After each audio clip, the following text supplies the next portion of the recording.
বেছে বেছে হিন্দু মারার কারণ তো একটাই, যে জম্মু কাশ্মীরে যেন অমুসলমান কেউ থাকার হিম্মত না পায়।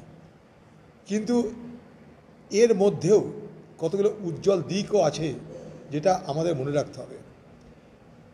এই পর্যটকদের বাঁচাতে যারা ওখানে ঘোড়া চালায়, মানে ঘোড়ার পিঠে চাপিয়ে যারা ভ্রমণ করায়, শহীদ যাদেরকে বলে, তারা কিন্তু বাঁচাতে চেয়েছিল এই পর্যটকদের। তারা কিন্তু স্থানীয় কাশ্মীরি। পর্যটকদের উপরে এই ঘটনার পর সেখানে না পুলিশ না সিকিউরিটি কেউ তো ছিল না, তখন কিন্তু স্থানীয় মানুষ সবাই তাদেরকে রক্ষা করতে, বাঁচাতে তারা কিন্তু ছুটে এসেছিল, এবং তা করতে গিয়ে স্থানীয় একটা কাশ্মীরি যুবক সে কিন্তু মারা যায়। তো বিষয়টা আমরা যেন এইভাবে এটা হিন্দু মুসলমানের যে ন্যারেটিভ তৈরি করতে চাইছে পাকিস্তানপন্থী সন্ত্রাসবাদীরা, তার দ্বারা যেন আমরা প্রভাবিত না হই। আমাদের কাছে হোক সন্ত্রাসবাদী, তুমি সন্ত্রাসবাদী, তোমার যোগ্য শাস্তি, তোমার জন্য মৃত্যুদণ্ড, সেই মৃত্যুদণ্ডকে নিশ্চিত করুক ভারতবর্ষের সরকার। সেখানে হাজার হাজার সিকিউরিটি ফোর্সেস আছে, সেই সমস্ত অপরাধীদের মৃত্যুদণ্ড নিশ্চিত করুক সরকার। কিন্তু এই ঘটনাকে আবার নতুন করে রং চাপিয়ে আমরা যেন নিজেদেরকে বিভ্রান্ত না করি। যে জম্মু কাশ্মীরে কংগ্রেস আমলে পাথর মারা হতো, এখন কেউ কাঁকড়ও মারে না। পার্লামেন্টে দাঁড়িয়ে বলেছিল ভারতবর্ষের গৃহমন্ত্রী। আজকে দেখুন, আমার বক্তব্য একটাই, যে অকারণে ঔদ্ধত্য দেখানোর কোনো মানে হয় না। আমাকে আইন শৃঙ্খলা পরিস্থিতি ঠিক রাখতে হবে, সন্ত্রাস মুক্ত করতে হবে। তার জন্য বড় বড় প্রতিশ্রুতি দেওয়ার কোনো দরকার নেই। আপনাদের প্রতিশ্রুতির উত্তর আজকে কি হবে বলুন?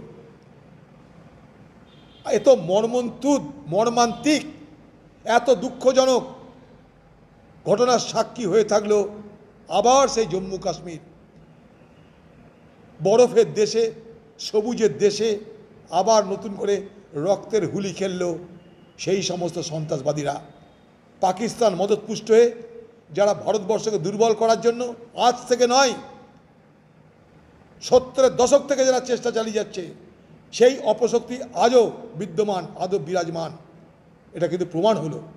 সেখানকার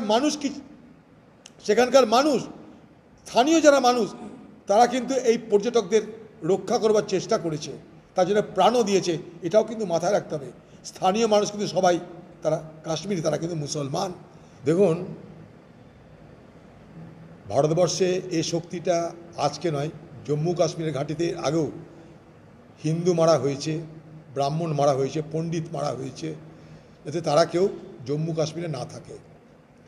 এখানে ক্লিনজিং যাকে বলে, সেটা এর আগেও করা হয়েছে, পণ্ডিতদের পলায়ন হয়েছে। কিন্তু ধীরে ধীরে যখন আবার সেখানে মানুষ ভরসা রেখে ফিরতে আরম্ভ করেছে, আবার সেখানে পর্যটন শিল্প মাথাচাড়া দিচ্ছে, তখন এই ধরনের ঘটনার মধ্য দিয়ে এক ভয়ঙ্কর বিপদের সংকেত আবার গেল। বেছে বেছে হিন্দু মারার কারণ তো একটাই, যে জম্মু কাশ্মীরে যেন অমুসলমান কেউ থাকার হিম্মত না পায়। কিন্তু এর মধ্যেও কতগুলো উজ্জ্বল দিকও আছে যেটা আমাদের মনে রাখতে হবে। এই পর্যটকদের বাঁচাতে যারা ওখানে ঘোড়া চালায়, মানে ঘোড়ার পিঠে চাপিয়ে যারা ভ্রমণ করায়, শহীদ যাদেরকে বলে, তারা কিন্তু বাঁচাতে চেয়েছিল এই পর্যটকদের। তারা কিন্তু স্থানীয় কাশ্মীরি।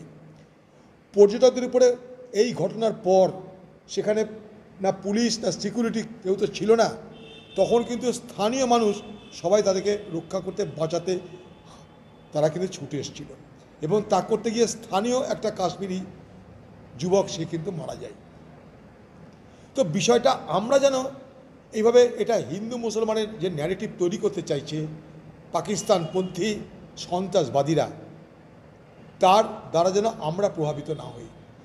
আমাদের কাছে হোক সন্ত্রাসবাদী, তুমি সন্ত্রাসবাদী, তোমার যোগ্য শাস্তি, তোমার জন্য মৃত্যুদণ্ড, সেই মৃত্যুদণ্ডকে নিশ্চিত করুক ভারতবর্ষের সরকার।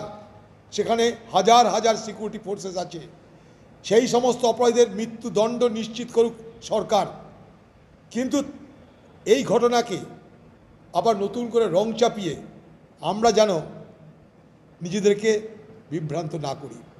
কারণ যারা মেরেছে তারা পরিকল্পিতভাবে এই হিন্দু মুসলমানের বিভাজনের জন্যই মেরেছে, কোনো ভুল না এখানটাই। তার জন্যে তারা এসছে ওখানটায়। তারা পাকিস্তানের মদতদাতা সমস্ত জঙ্গি গোষ্ঠী, তারা স্বীকার করেছে তারা কোন দলের, লস্কর ই তৈবার একটা অধীন একটা অর্গানাইজেশন, স্বীকার করে দিয়েছে তারা কারা। তারা আজকে প্রশ্ন হচ্ছে যে ভারত সরকার বলেছিল যে জম্মু কাশ্মীরে কংগ্রেস আমলে পাথর মারা হতো, এখন কেউ কাঁকড়ও মারে না। পার্লামেন্টে দাঁড়িয়ে বলেছিল ভারতবর্ষের গৃহমন্ত্রী। আজকে দেখুন, আমার বক্তব্য একটাই, যে অকারণে ঔদ্ধত্য দেখানোর কোনো মানে হয় না। আমাকে আইন শৃঙ্খলা পরিস্থিতি ঠিক রাখতে হবে, সন্ত্রাস মুক্ত করতে হবে। তার জন্য বড় বড় প্রতিশ্রুতি দেওয়ার কোনো দরকার নেই। আপনাদের প্রতিশ্রুতির উত্তর আজকে কি হবে বলুন?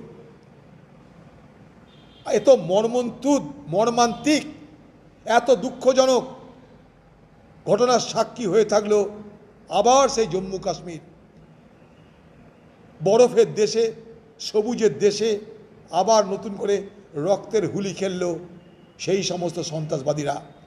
পাকিস্তান মদতপুষ্ট হয়ে যারা ভারতবর্ষকে দুর্বল করার জন্য আজ থেকে নয়, 70-এর দশক থেকে যারা চেষ্টা চালিয়ে যাচ্ছে, সেই অপশক্তি আজও বিদ্যমান, আজও বিরাজমান। এটা কিন্তু প্রমাণ হলো। সেখানকার মানুষ, স্থানীয় যারা মানুষ, তারা কিন্তু এই পর্যটকদের রক্ষা করবার চেষ্টা করেছে, তার জন্য প্রাণও দিয়েছে। এটাও কিন্তু মাথায় রাখতে হবে। স্থানীয় মানুষ কিন্তু সবাই তারা কাশ্মীরি, তারা কিন্তু মুসলমান। কারণ জম্মু কাশ্মীরের অর্থনীতির একটা বড় অংশ নির্ভর করে পর্যটনের উপরে। তাই পর্যটক যদি না যায়, কাশ্মীরের মানুষের দারিদ্রতা বাড়বে। তাই কাশ্মীরের সাধারণ মানুষ তারা কিন্তু চাই পর্যটক আসুক, কিন্তু সেইখানটায় পাকিস্তানের বদমাইশি, পাকিস্তান সরকারের, পাকিস্তানের আজকে যে ISI, পাকিস্তানের যে জঙ্গি গোষ্ঠী, তাদেরকে মদত করে। পিছনে আছে চীন। ভেবে দেখবেন ব্যাপারটা। চীনের মদতে পাকিস্তান, চীন পাকিস্তানের মদতে বাংলাদেশ। আমরা কোথায় যাচ্ছি বোঝার চেষ্টা করুন।